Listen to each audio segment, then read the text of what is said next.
Last week, we found in the text that at the time of Josiah in English, uh, there was a book found at the temple in Jerusalem.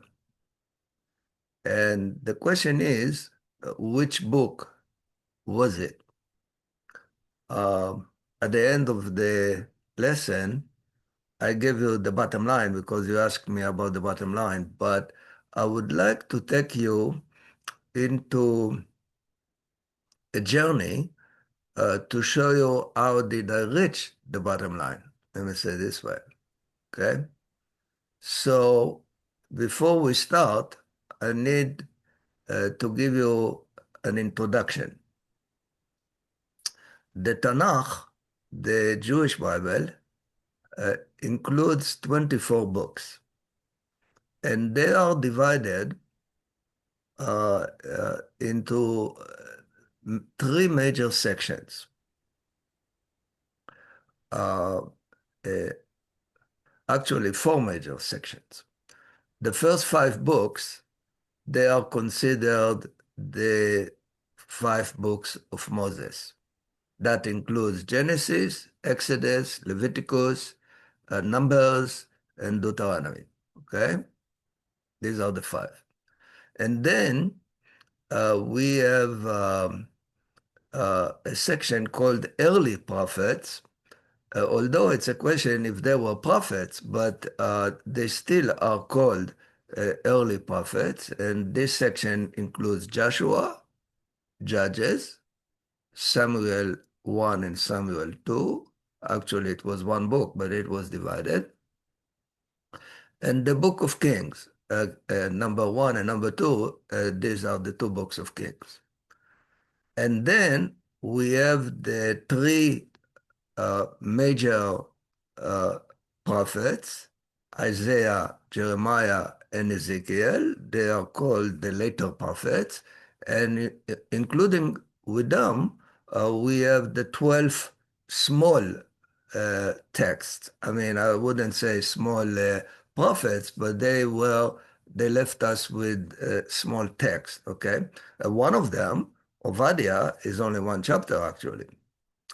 And the last section is the book of writings. It's called writings, and that includes the book of Psalms, Proverbs, Job, the five scrolls, Daniel, Ezra, and Nehemiah, and Chronicles. Okay, they are the later books.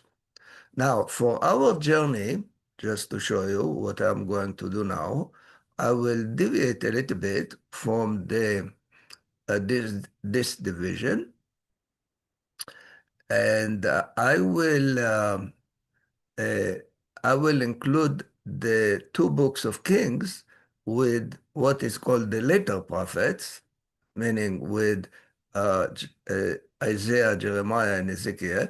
And the reason is, let me say this way, I'm basing myself upon the gap of time between Joshua entering the land and the kingdom that started with King Saul and later on King David.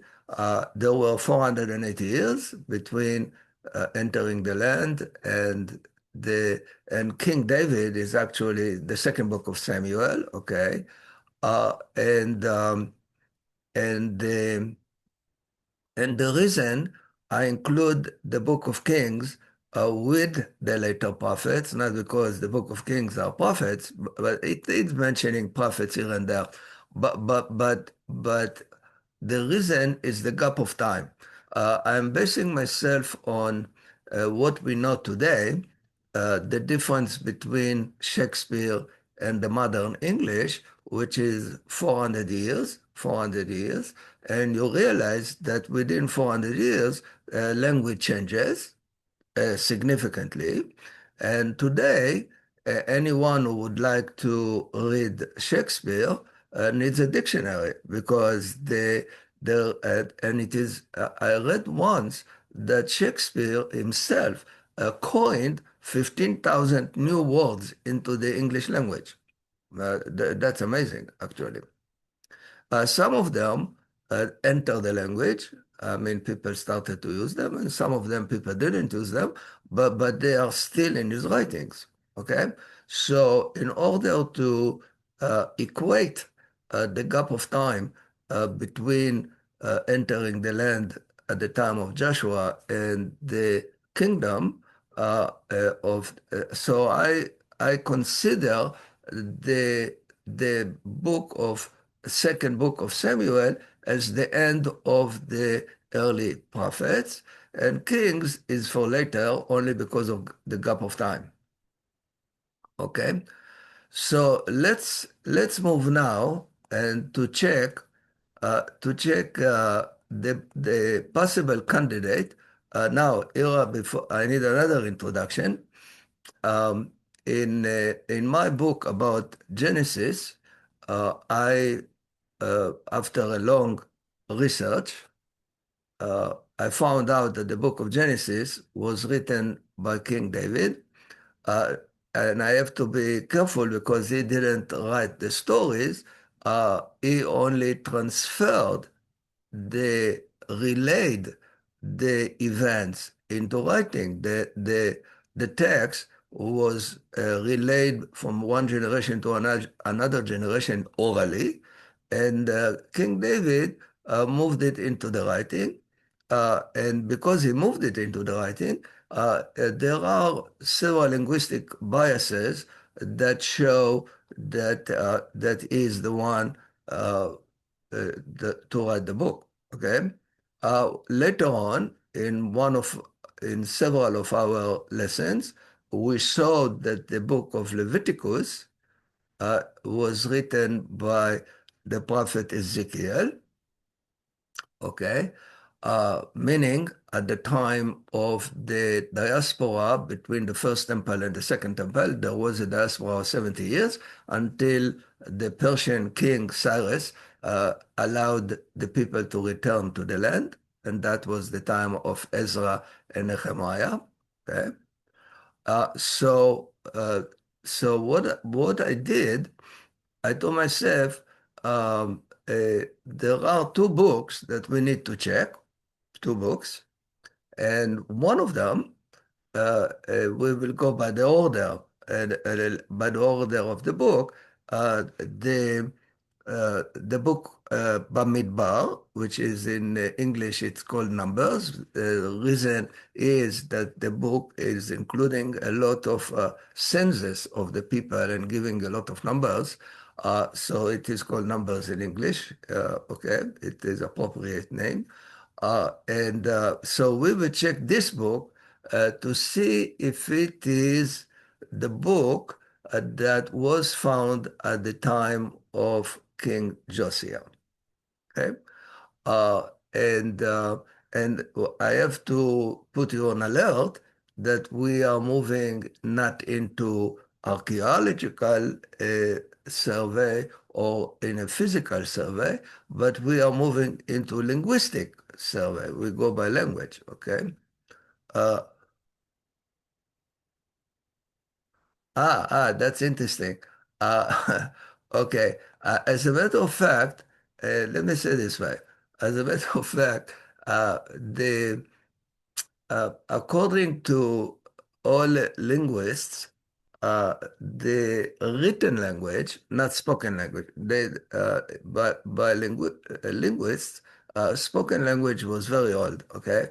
But written language was started around 1000 BC, maybe 1200 BC, and that corresponds to the first time of the first kingdom of United Kingdom of King David.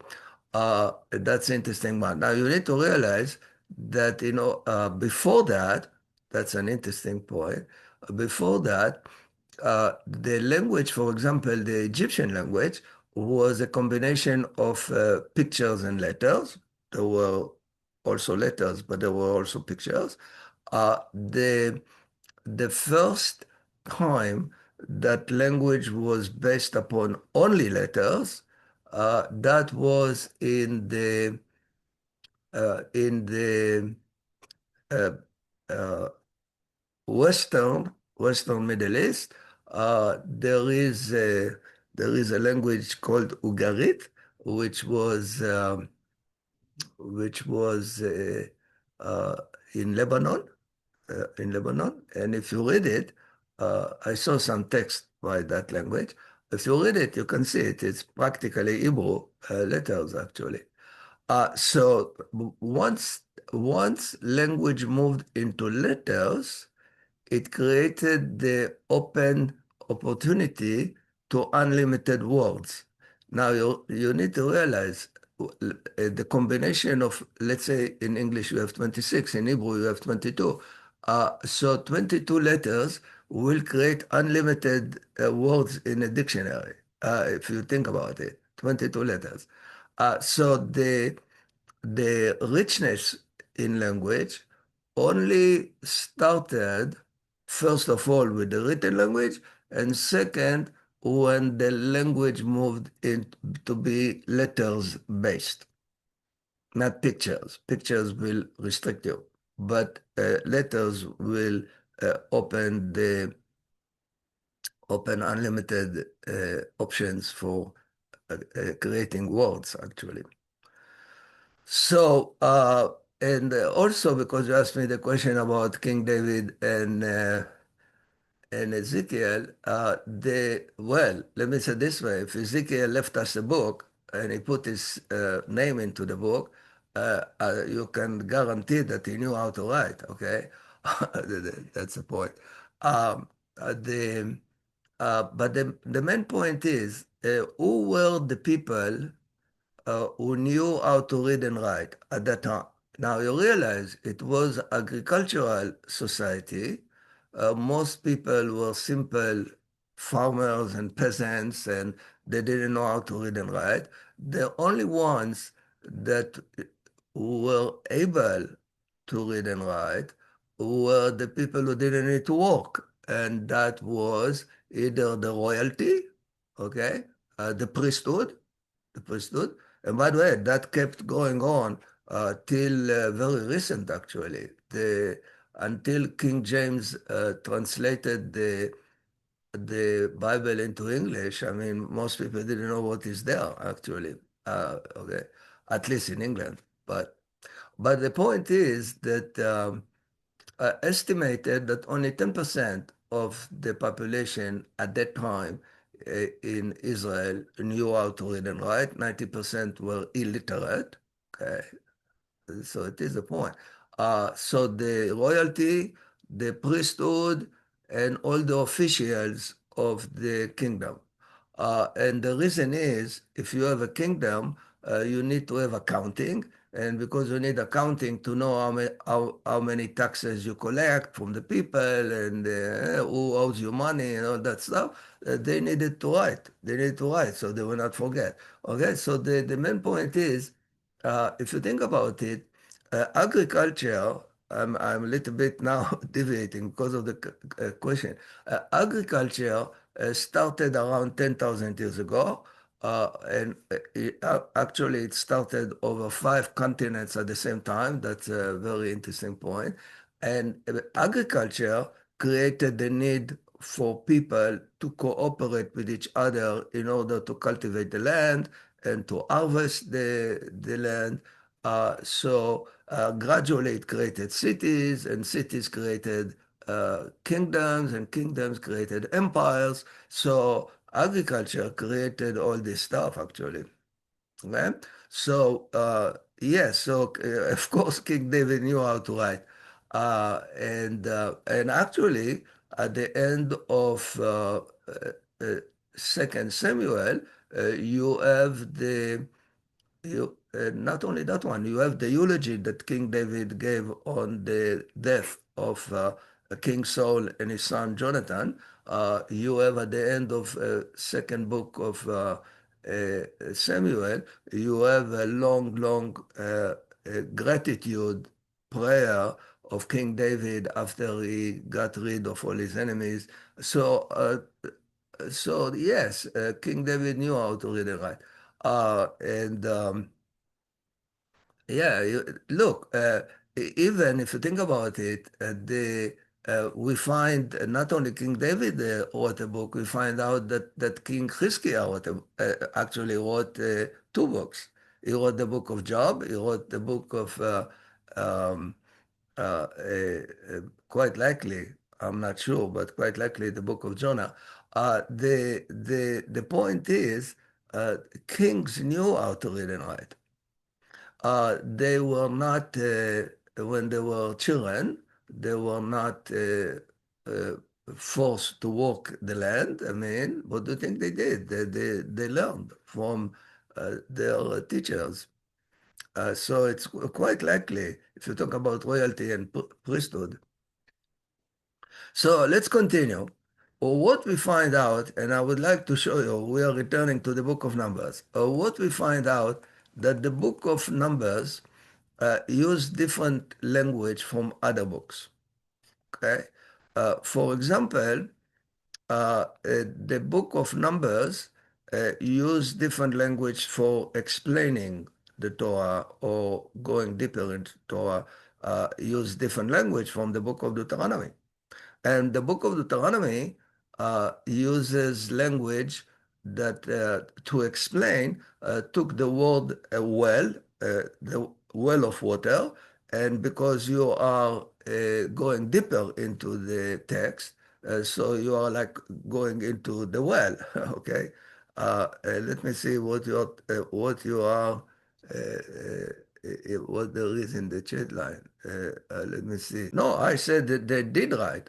I said they did right. It's not that it's attributed to them. They did right. Look, I take the text as it is, okay? I do not change anything in the text. I take the text as it is. When I say in a way, the text is a copyright, so I do not change anything in the text. It's a very important point. I go just by the text. Okay. Now, if you read my book about Genesis, you can see that it takes a long digging into the text to find out who wrote the text. Okay. Um, but forget Genesis. I mean, it's clear cut that Leviticus was written by Ezekiel. I mean, they are identical language actually. So let's go now. In the book of Numbers, you have the verb to open the eyes different from many other books in many other books in the Jewish Bible that they use, for example, to open the eyes in Numbers, and it is legalot, while in the rest of the books is lifkoach, of course. But you need to realize the reason that it is a different language in Numbers, we need to take it into consideration because it is the two, three chapters there deal with the prophet Balaam, who was a non-Israelite prophet, and the language there quite likely is different from the rest of the book because it deals with another.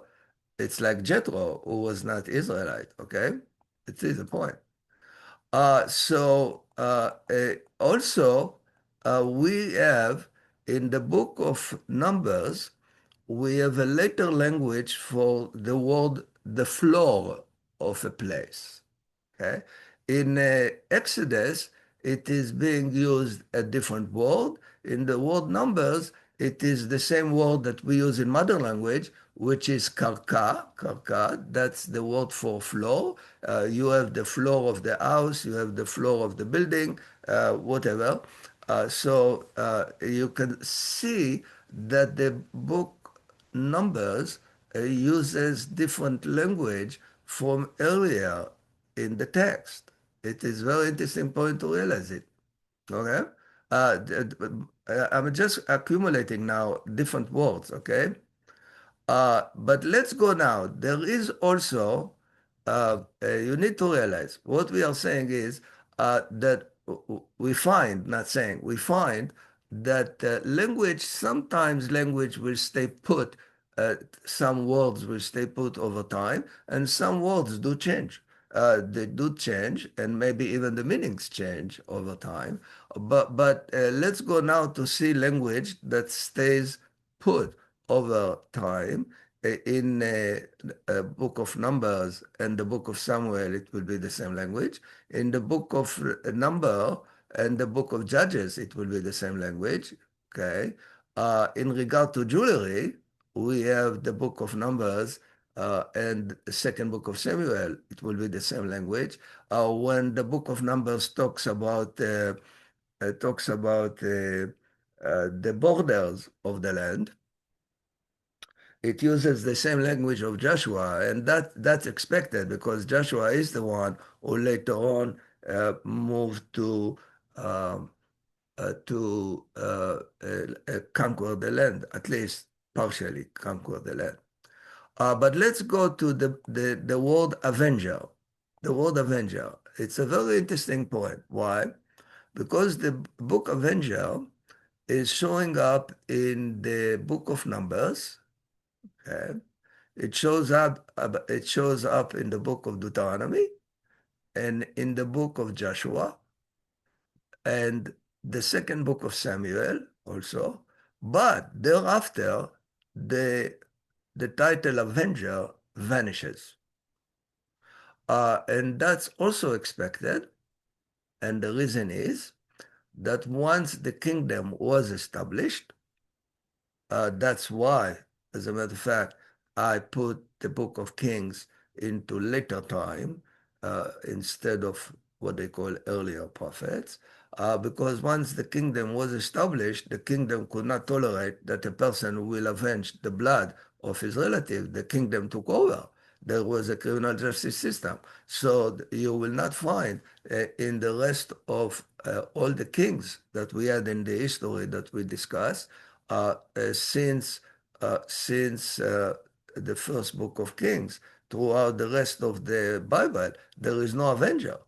Okay? It is an interesting point. You can see that as time goes on, culture changes, and some some points in society change also. It is a point because language actually is culture. Let's go to language that is consistent throughout the Bible. Okay? And you can see that they will be consistent. For example, for the words of, you don't have it in English, but in Hebrew, uh, you have the word for 10,000. There is one word for 10,000, meaning there is a word for 1,000 and there is a word for 10,000. Okay? You don't say 10,000 two words. You just say one word, and that means 10,000. Okay? And that keeps going over throughout the Bible. Also, the word for highway, that's expected that that will be staying put. I mean, the way people go over, I mean, that's expected. Also, suburbs, okay, that also is expected to stay put because once the book of Numbers does talk about the conquering on the east of the Jordan, the conquering the cities of the Amorites and the city of the king of Heshbon, the king of Og, and they had cities there. So there are suburbs there, and there are suburbs in the rest of the text throughout. I mean, that will not change. Actually, it's a very interesting point that the word suburbs in the biblical Hebrew is being used as daughters because they are the daughter of the city, sort of. I mean, like the city got pregnant and got another child, which was the suburb. So they use the word daughters for suburbs. But that word staying put throughout the entire text till Chronicles. I mean, it goes throughout. I mean, there will be no change there. Okay. Oh, now in regard to the word Satan, okay, that's a very interesting point. There is, uh, in most cases, in the uh, entire 24 books, except one, by the way, except one, the entire text does not relate to Satan as an angel. Uh, the word Satan relates to what we will call today obstacle. Okay? Okay? The only time, the only time that the word Satan is an angel is in the book of Job. And because of that, that messed up everything. And actually, the book of Job was, as I showed you earlier, was written by King Hezekiah, and he made sure that the book, as a matter of fact, the two books that he wrote, it is making sure that there will be components in the story that are not realistic. So you need to know that they didn't happen. And actually, uh, the the traditional commentary on the Bible is saying the job did not exist. Okay, it actually is a fiction story. I mean, and that's the only spot that Satan is an angel in the heavenly court, heavenly court. But all the rest, it's not. All the rest is not. For example, with Balaam, it says that the angel of God was on his way as a Satan, meaning he was on his way to be obstacle on his way. So it is a point to realize it. All right? So that's interesting that there is only one book that would be using Satan as an angel. The word to stab someone, you can see that it will be throughout the text. I mean, why would you change the word to stab someone? I mean, it will be the same. Also, the word for keeping your, well, it is translated, it's appropriate translation, to keep your peace, meaning when somebody says something and you are not going against it, meaning you were silent. So the word for being silent is the same all over. Okay? Well, why to change it? I mean, you're silent. You don't say anything. I mean, there is no need to change anything. The word to conquer is the same. The word to conquer is the same. So what I'm showing you, that there are 7 words in the book of Numbers that are being used all over the entire text, and that's expected. I mean, if you think about it, especially which are the words, so they are expected. But let's go now to a list of words that are the same in numbers and also in later prophets. Later prophets, remember, that will be Isaiah, Jeremiah, and Ezekiel. And the same language that shows up in Numbers will show up only in later prophets, not in earlier prophets. Okay? So, for example, uh, to to do something foolishly, or to have a branch, or to slander somebody, or even the word for fringes, that you need to put fringes on your clothing, that will be the same. Or even if you go to the word, this is from the rebellion of Korach, where Korach's complaint was, why do you put yourself above people? So realizing that the text also will show that it is in later text. Okay, even the concept of covenant of salt, you have it on the bottom of the screen. I put it in green. The covenant of the salt is showing up in the book of Numbers and in showing up in Chronicles. I mean, that's a later book. And you have the another word that is in Numbers in Isaiah. You have the word. You can see that there are words that only showing up in the later prophets, which is Isaiah, Jeremiah, and Ezekiel, and also later on. Okay. Okay. And there are some additional words, even to be ashamed. Uh, to be ashamed is in the book of Numbers and the book of Psalms. Now, the book of Psalms, it's a very interesting one. Although it is traditionally, uh, they uh, they look upon it as praise of King David to the Almighty, but that's not only King David. I mean, there is also chapters there that are clear from the first diaspora between the two temples. There is also, if I'm not wrong, there is a chapter which is actually the chapter itself says that it is a prayer of Moses. So it is actually accumulation of different times, okay, different times. And actually, what I come to show you, there are different numerous words that are only in the book of Numbers and in later books, only in later books, not earlier books. So that's the point to realize. And it is, if I come to the conclusion, where is it? If I come to the conclusion, I don't want to overload you with all these words, but if you come to the conclusion, you will see that there are 26 words that are in Numbers and are also in later books. Okay, not in earlier books. So 26. That now that comes to a little bit more.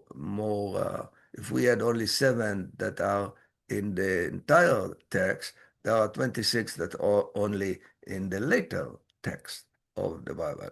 Okay, let's continue and we move to another chapter. There are several points that are in several words that are in the book Numbers, and they are in later books and also Leviticus. Now, I put it in a different section, and the reason is that after our search over Leviticus and Ezekiel, it was clear cut that Leviticus was written by Ezekiel. So therefore, I include Leviticus as a later book, actually.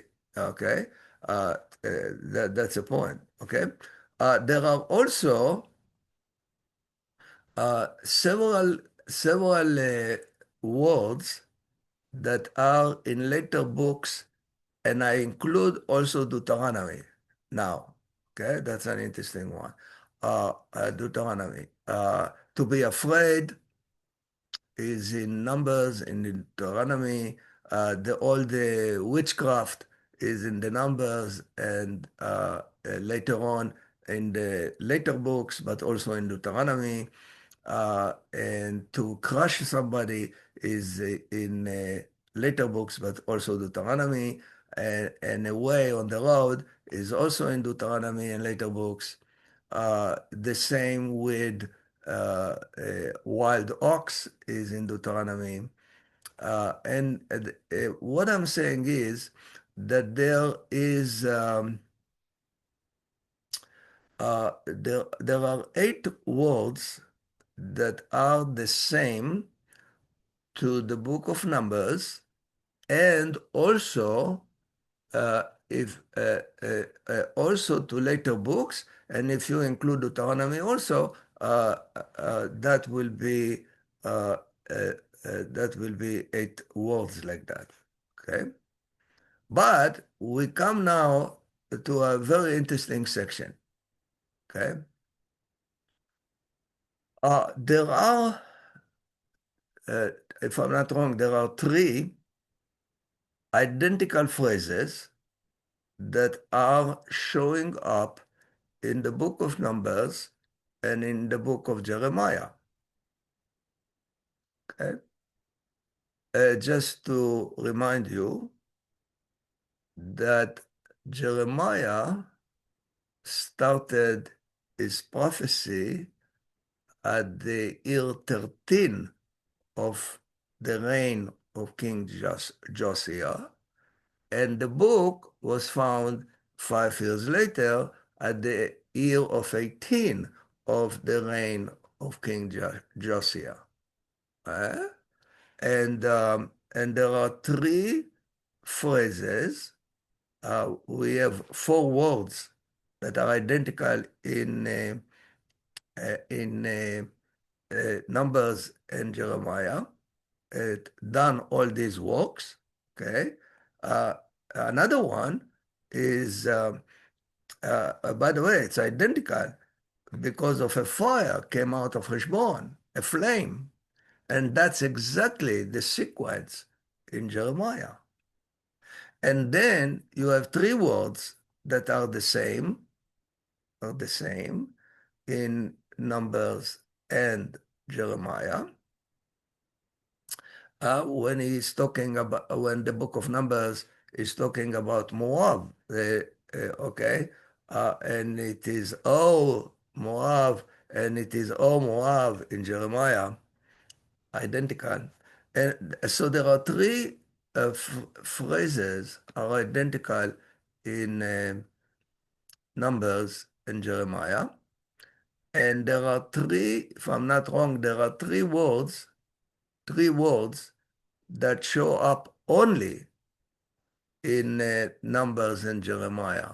That's an interesting point. Okay. And uh, okay, one is an interesting one. The word to pollute the land.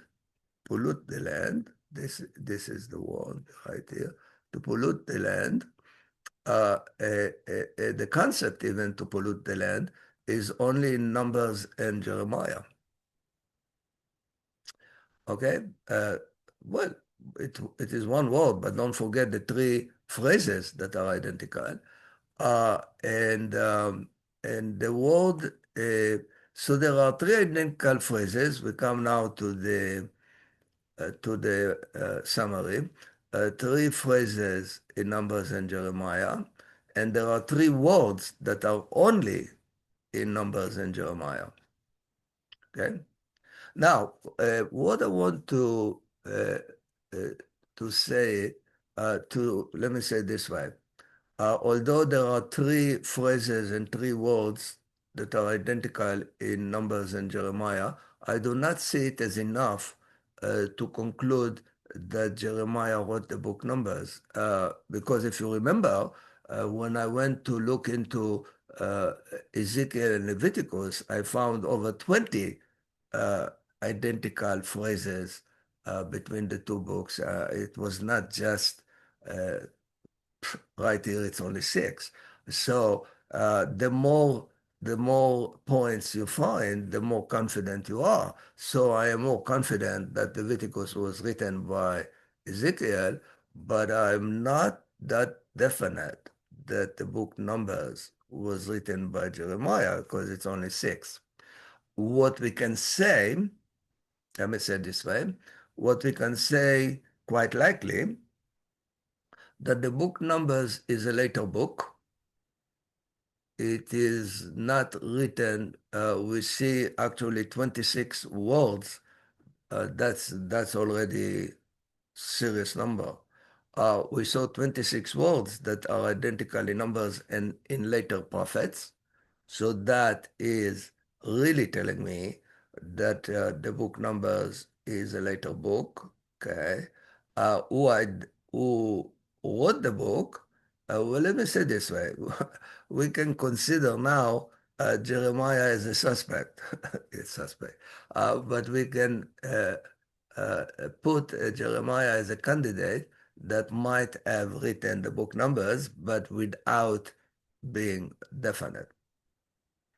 Okay, so it is a point. Okay, I do not want to go, although that the fact that Numbers is a later book, that's guaranteed. 26 words that are only in, and if I add Deuteronomy, well, we discuss Deuteronomy next week.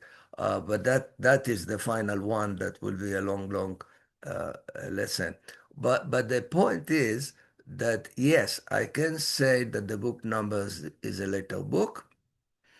I can say that I wonder if Jeremiah wrote the book Numbers. I wonder. I'm not definite. And what is left for me to check is to check the book of Deuteronomy. Okay. Just to let you know that although I put it in a different section, but if I found three, four words that are showing up in Numbers and Leviticus, and we know that Leviticus is a very late book. So therefore, Numbers must be also very late book, even by that section.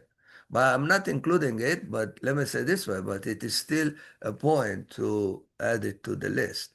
So I'm putting for you the summaries, okay? Uh, and uh, uh, uh, and the point is, uh, uh, there are numerous points that numerous words that are unique to Numbers. I did not want to load you with them. You can go over the file. At the end of the file, you will see the list of the words. The fact that a book has unique language it is also expected because it is dependent on the content. So and each book, by the way, it's not only Numbers, but each book throughout the entire 24 books will have unique language to that book. I mean, that's not a surprise because it is dependent on the content. Okay, uh, so I didn't discuss it here, but I still included it on the bottom of the file that there is a list of unique words that are only in Numbers and not in the rest of the 24, 23 books. They are not. They are not there. So what I'm saying is, if we include uh, Leviticus, not Leviticus, yeah, Leviticus. If we include Leviticus, the list of words that are in Numbers and later books, then the list got to be 30. And once I will address the book of Deuteronomy, which I will show you, and that will be definite that it is a later book. And so the list of the words that are in Numbers and in later books is getting larger and larger and larger. So the fact that, excuse me, the fact that the book Numbers is a later book, there will be no dispute about it. Because I have only six places that are identical words in three phrases and three words that are identical only in Numbers and Jeremiah, that brings me to suspect that maybe Jeremiah wrote the book, but I'm not definite. Let me say this way. That's my conclusion. I would like to see a lot more, a lot more. Okay. Let's see the chat line. Oh, well, let me say this way. Let me say this way. When you read a book, uh, any book, by the way, even a book today, let's say you read autobiography, and a person tells you, here I'm writing you my life story. How do you know that somebody didn't help him? Now, in terms of scan, uh, in, in terms of analyzing text, it doesn't matter who is the one who helped the person to write the book. It doesn't matter. Uh, the the text stands on its own. Okay, you put your signature on the text. That's okay, but the text is. We look at the text as one unit. Uh, uh, uh, cannot be divided. Cannot take anything out. Cannot add anything into it.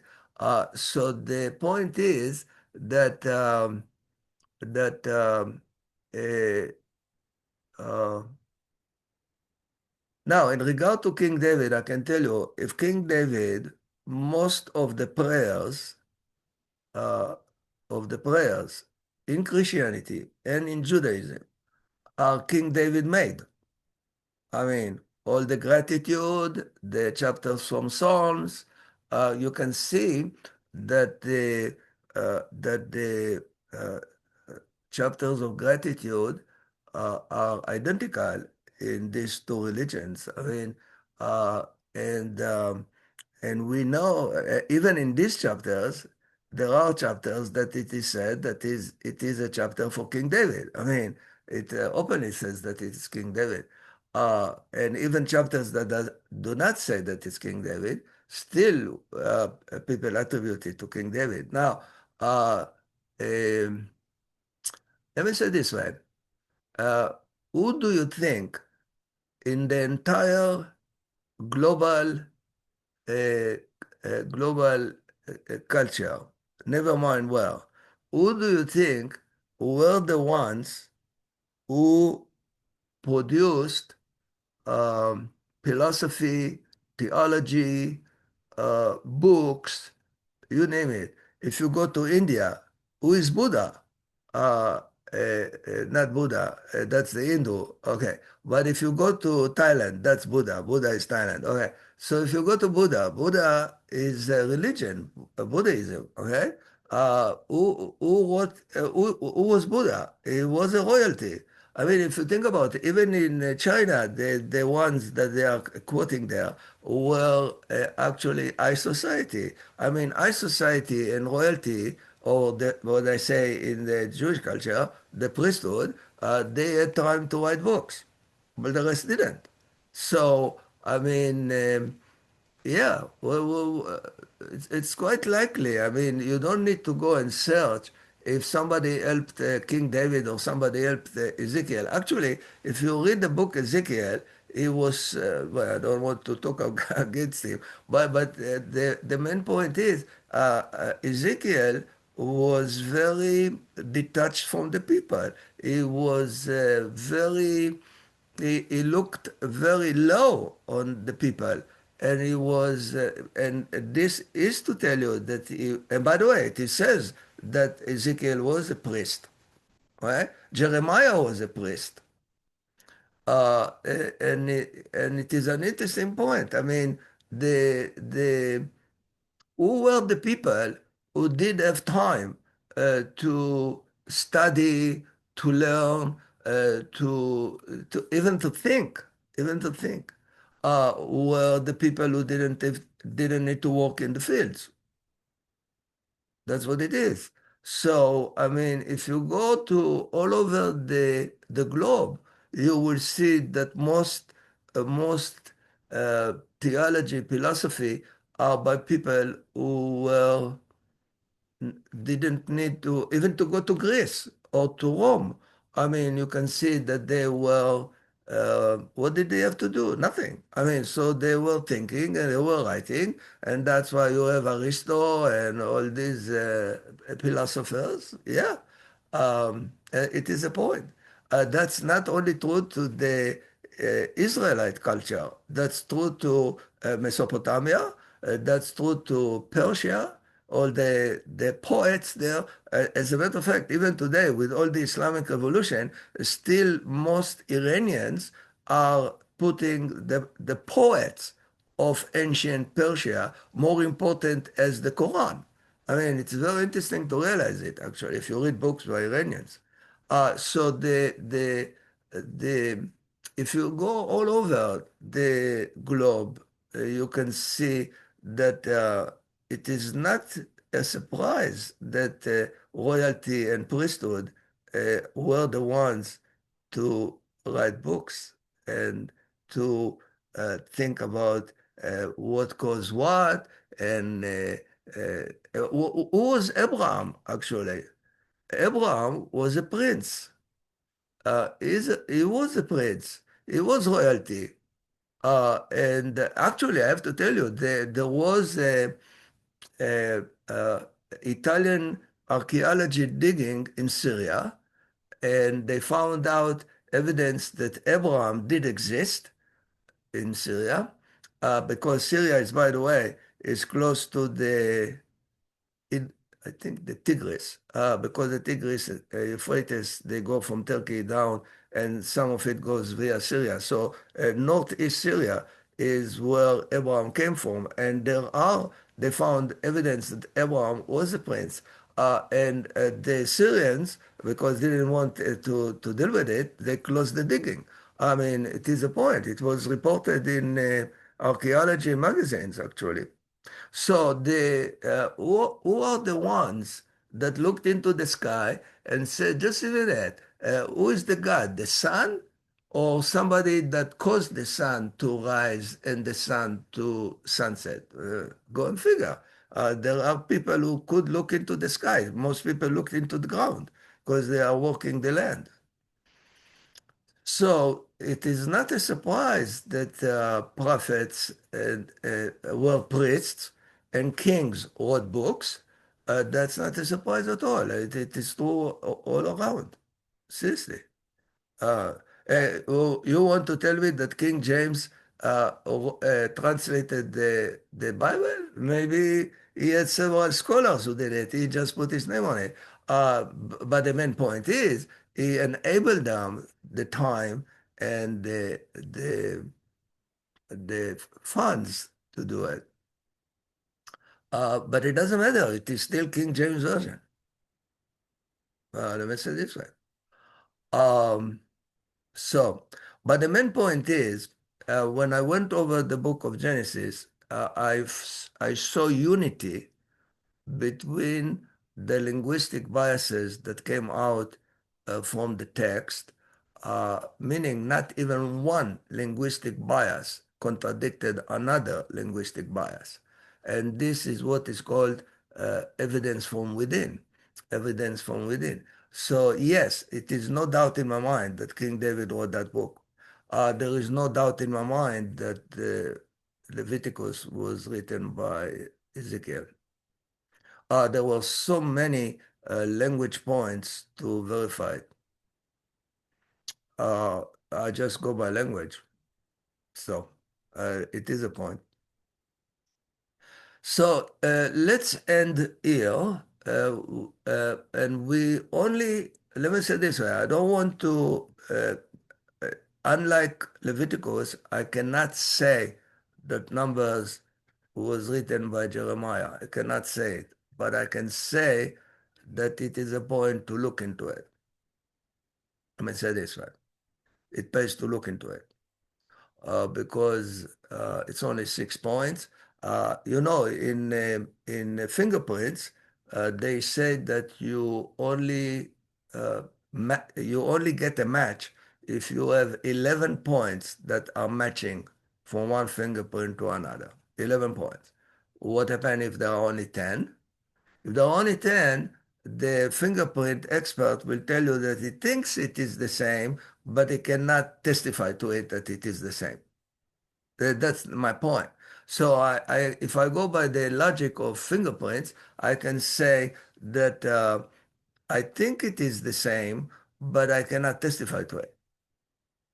Let me say this one. Next week, we will address the book Deuteronomy, and for that one, I can really testify to it. Meaning, I'm confident, unlike numbers. If you have any questions about the book Numbers, but what I wanted to show you that first, I divided the 24 books into a little bit different division due to the gap of time. And I figured that it takes language to change, and definitely over 400 years. So I took a margin of 500 years. So I included the Book of Kings into the later time, okay? And I think language-wise, it is justified to do so. And what we saw in the book Numbers, the fact that there is unique language, you can see it later on in the file.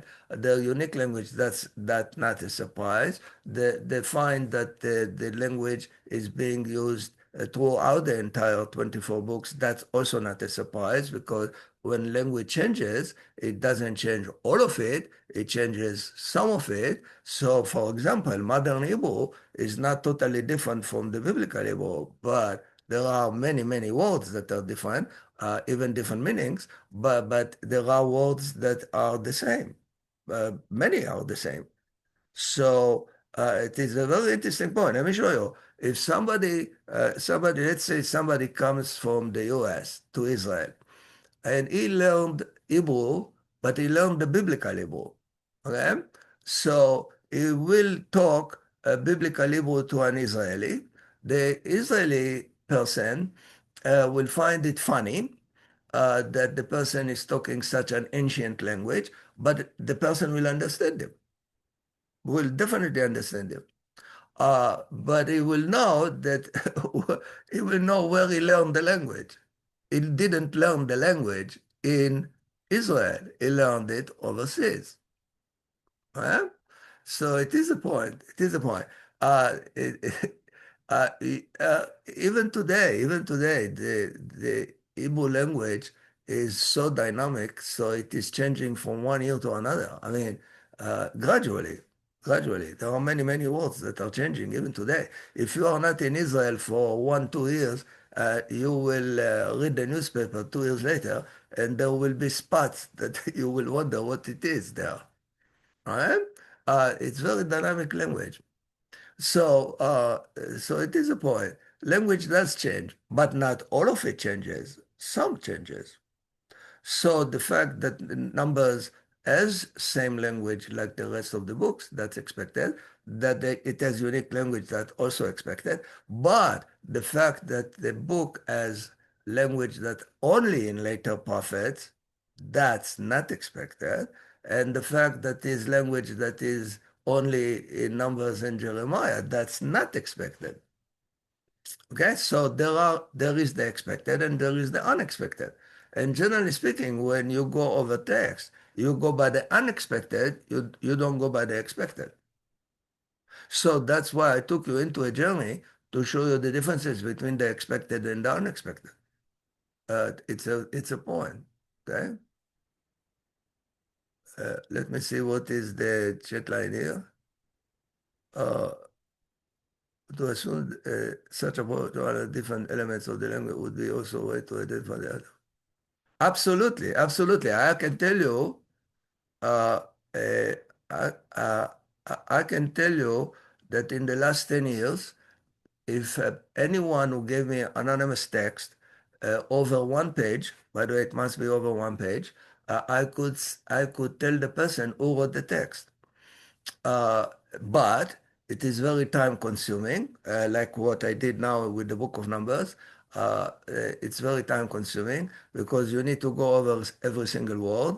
And but what I'm showing you, the the the point to go over any text, what I did in this book Numbers, that's the way to go over any book. Any book. By the way, there are people who specialize. For example, there are people who specialize by the language of a person from where the person is. For example, the Unabomber who wrote a stupid guy, he wrote a manifesto of 35,000 words.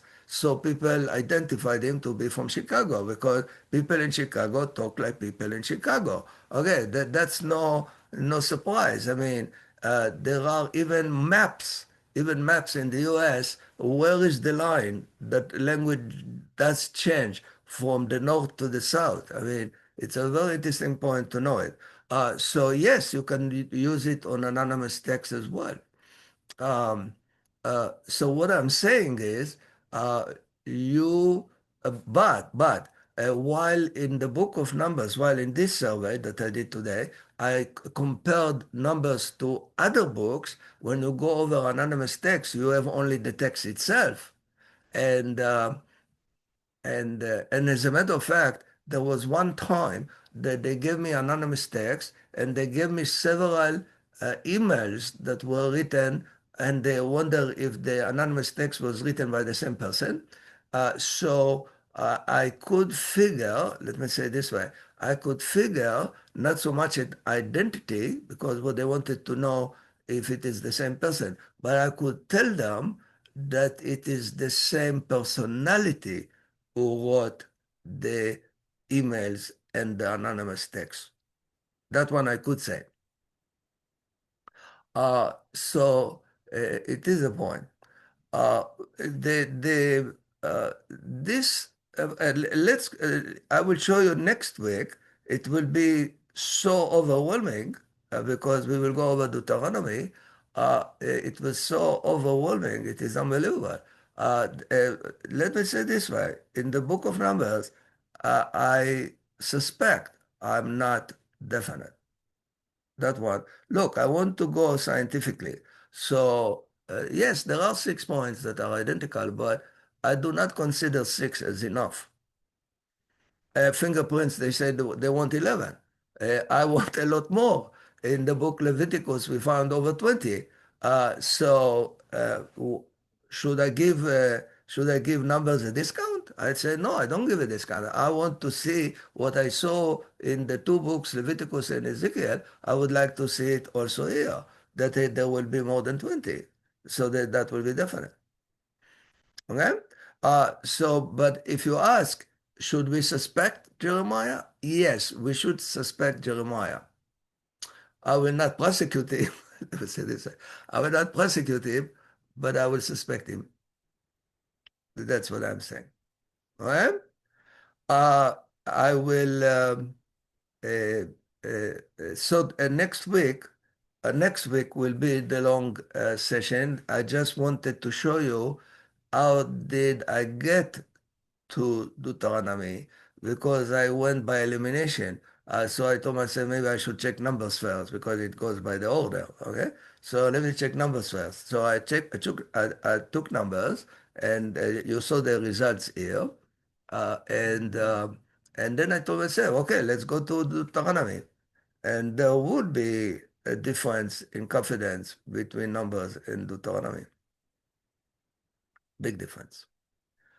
Okay, I will send you the file. If you want to know the unique language that is in numbers, it will be at the end of the file. I will send you that file, and I will see you next week. Okay, unless if you have any other question right now. I mean, but I think we are okay now. Okay, Great. so uh, um, okay, I will see you next week. Have a great week ahead. You too.